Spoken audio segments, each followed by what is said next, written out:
Duel Review is brought to you by NexusDigitalComics.com. Hey guys, welcome to another great week of Duel Review. We're going to be starting off with RJ Loves Deadpool, followed by Quantum Conundrum, and then for our focal point, we're going to look at Legendary, the Marvel card game. That's right. Our anime this week is Afro Samurai, and our movie is Paranorman. I'm RJ. And I'm Nick. Let's get to it.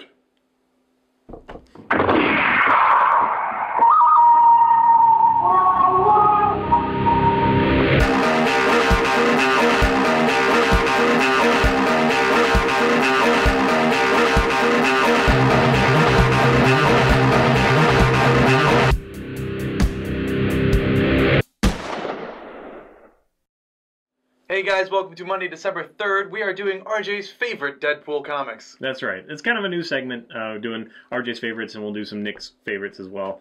Deadpool has been one of my favorite comic book characters since he arrived on the scene in 1991. Really didn't take off till 1993, and I probably didn't notice him till after that. But 1993 was his first miniseries with him as the star. He was a villain at first, and then they kind of realized the potential of having a character where they could do wacky things. He was inspired by Deathstroke in some way. There's been a lot of parallels drawn between him when he arrived on the scene, because it was about the same time. He was a mercenary, and he had the same kind of outfit and whatnot, similar. And he had blades and guns and all that sort of thing. But he's really gone a different direction. They really have capitalized on his wackiness. And I have a lot of fun with his backstory, just because, he's fighting cancer, right? He's got a really aggressive cancer, so he underwent this treatment in Canada and became a super soldier regenerator. But he does it in such a fast way, like he can literally have limbs lopped off and they grow back.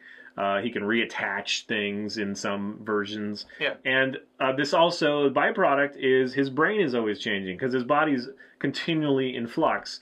And so that's kind of the science behind him being wacky and forgetting things and all that stuff. So that's kind of fun for me, I think. And it really just gives them the excuse to push the envelope and allow the breaking of the fourth wall, which he's very famous for, talking to the audience straight from the book, or talking about how lame comics are or something. And then all the pop culture references that are a lot of fun.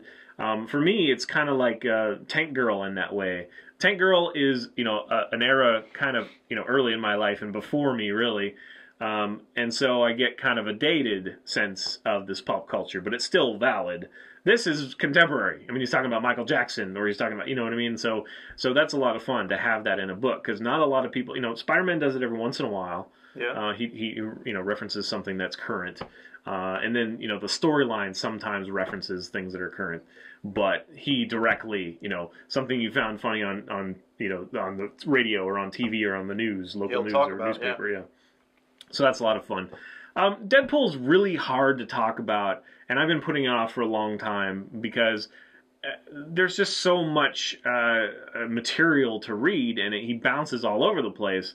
One thing I guess I do like about Deadpool is he often has very short kind of story arcs, 3-issue stories that if you pick them up and read them out of context, it doesn't really matter. There are some overarching stories that you might not get, be privy to, but those are all kind of, they're just there to facilitate his, wacky antics with Hulk this time, or Bullseye dressed as Hawkeye this time, which Joe Kelly really brought in the current version of Deadpool, the quippiness and the breaking the fourth wall and the interior monologue. At least it started with him, and he's a great writer. Deadpool Classic is his work. This is Trade 2. Volume 2, I think it's 10 issues. It's pretty hefty. Yeah, it was. It took me like 2 hours to read. Yeah, and they're readily available, and I think they're pretty darn good reads. I think 2 on, especially. The first one is kind of, whatever. And you had brought up some of the time travel nonsense. It was just kind of their way of trying to make it larger. It really doesn't need that. Right. He's always got like the Watcher looking at him or something, like some big test or something, but it really doesn't need that. Yeah. I enjoy the art in this version too. Now, this brings me to, it's really hard to talk about Deadpool without putting a year with it, because there are so many different runs that are all called Deadpool. Right. So there are like 5 different Deadpool number 10s. So this is Deadpool 1997. That one I really enjoy. I think it's good all the way through. But it's not quite its zenith. Joe Kelly does a great job of inventing the character, and he is very funny. There is some pop culture and whatnot, but he really doesn't get into the funniest stuff, I think, until Daniel Way, and that's 2008, and it's kind of been reinvented, so it's still kind of going. It's before the Marvel Now. There's basically 2 books that came out 2008. One of them stopped at 69, and the other one kept going. It's maddening that way.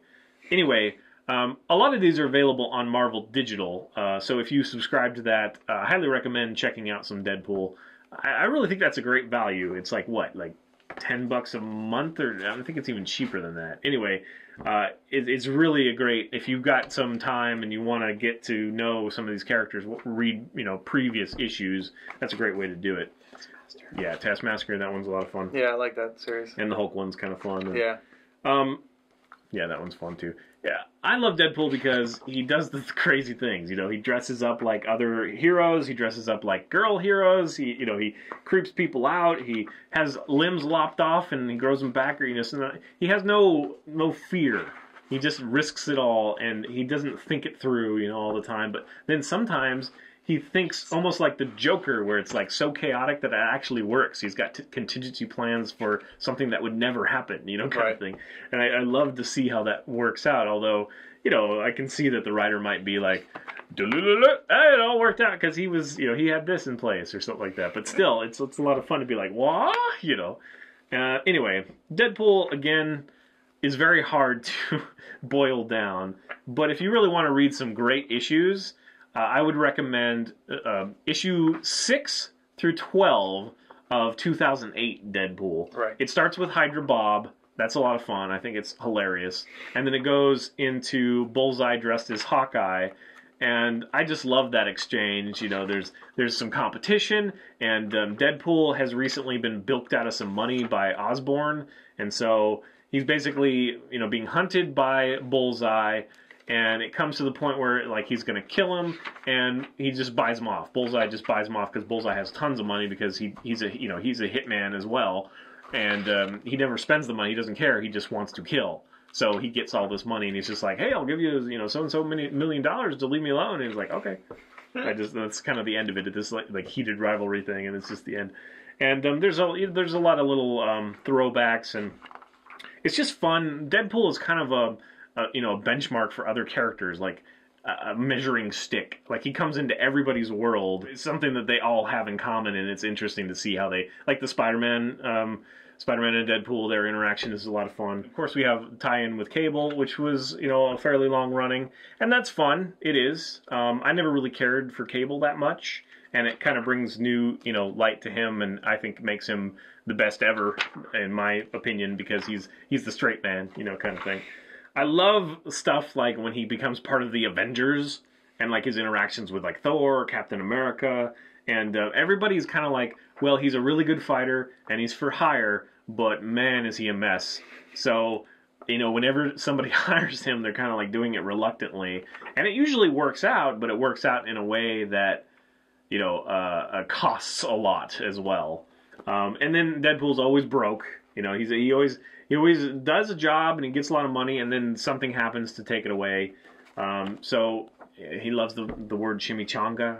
Just weird things like that. You just see him, poor and destitute and eating chili or whatever. And I don't know. It's just a real interesting. You don't see a lot of heroes in that environment in that way. Yeah. So it's fun to see him that way, and it really gives them an excuse. I love the writers that push the envelope. Not all writers should write for Deadpool, clearly. Having said that, the movie is still coming out. We've talked about it a couple times, or I brought it up a number of times. Apparently, the guys who wrote Zombieland are still attached, so that's great. And Ryan Reynolds is still pushing to be in the role. I think that they're releasing the Deadpool video game kind of to test the waters to see if it is viable to make a movie.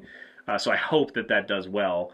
If you haven't seen the trailer, there's not a whole lot to it. I'm sorry, for the video game. I'm switching gears to the video game. So hopefully more will be released soon, because I think it's due next year, isn't it?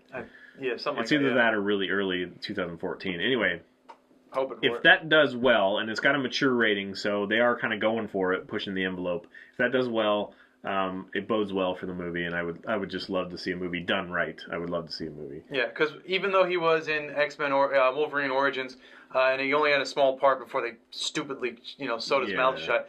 When Ryan Reynolds was speaking, when he had his parts, he was funny. I mean, he was good there. Yeah. The elevator scene I know you bring up, that was just really fun. It made me think, oh wow, he really could do this. Yeah. And I loved Ryan Reynolds in Blade Trinity, or at least I wanted to. I think he had really bad writing, but he still kind of made it funny, and you could see that it would be very funny if he had written it, or if he was able to, kind of push the envelope and go mature.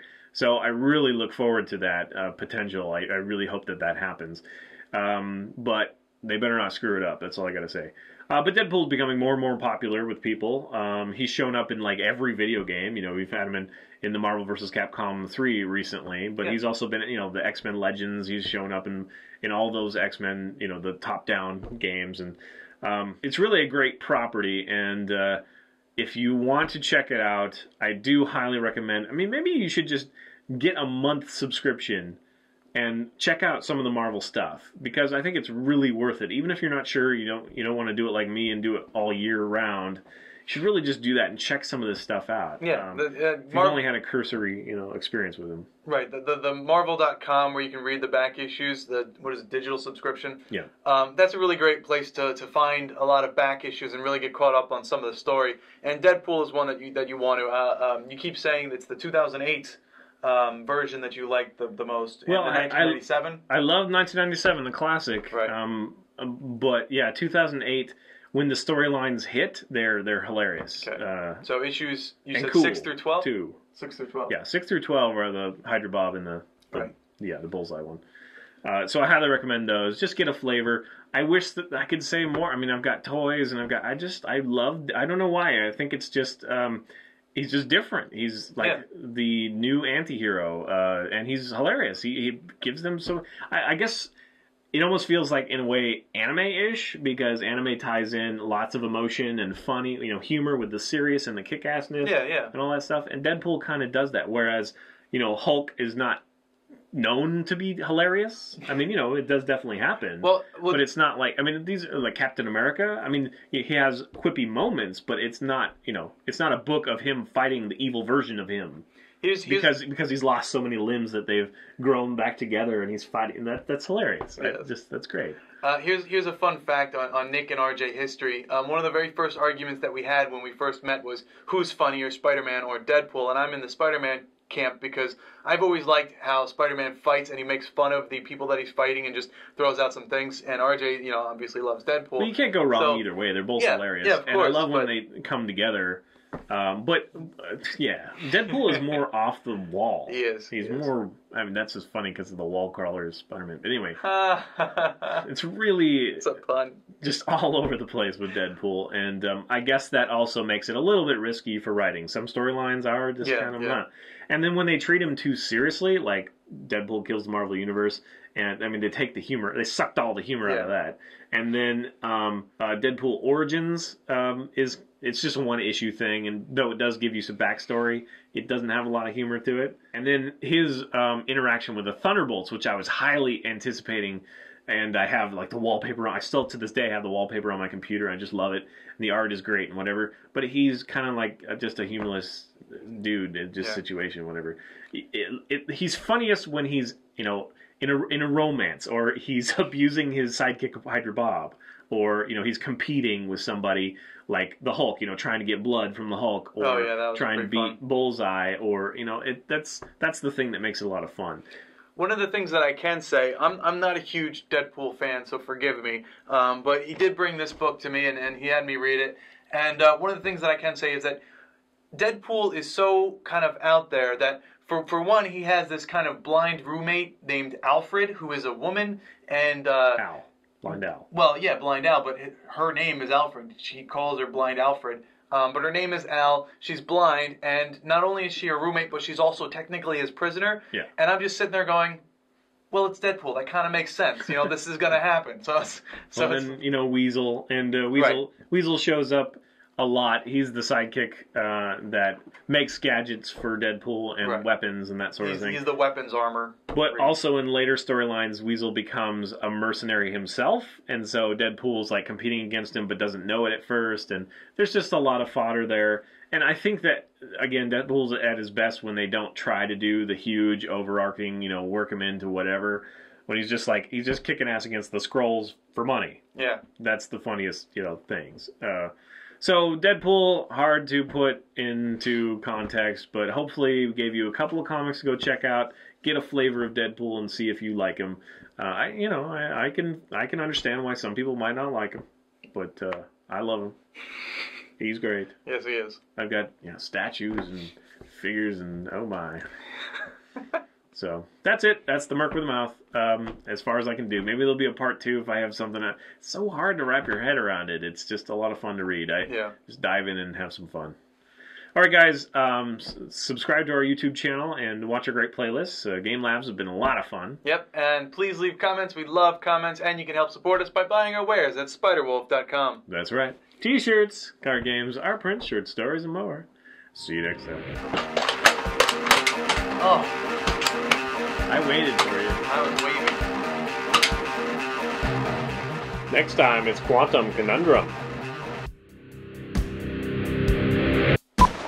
Yeah, this is a problem, though. Why is it so shiny? I don't know, I just blinded myself. I can't see straight.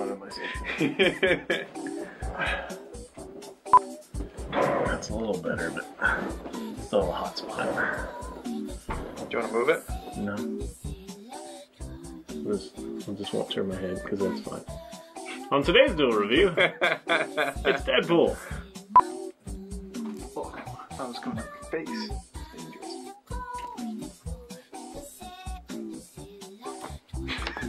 No. See all types of fun you can have with a pen. Got away from me. That wasn't on purpose. We're t-shirt twins today, kind of. Actually, I was going to wear that one. I decided on this one because I was going to wear that shirt, but I decided not to wear the shirt. Best story I've heard all year. Yeah. Wait, it gets exciting. I decided not to wear the shirt. I gotta remember the other dude's name. Whoa! It's an earthquake! No more fat jokes. What? You heard me. I was joking about the camera moving, not you. Although you were moving the camera. Exactly! So you were the earthquake. Suddenly it all makes sense now. Dry my tears. Yeah, with the iPad.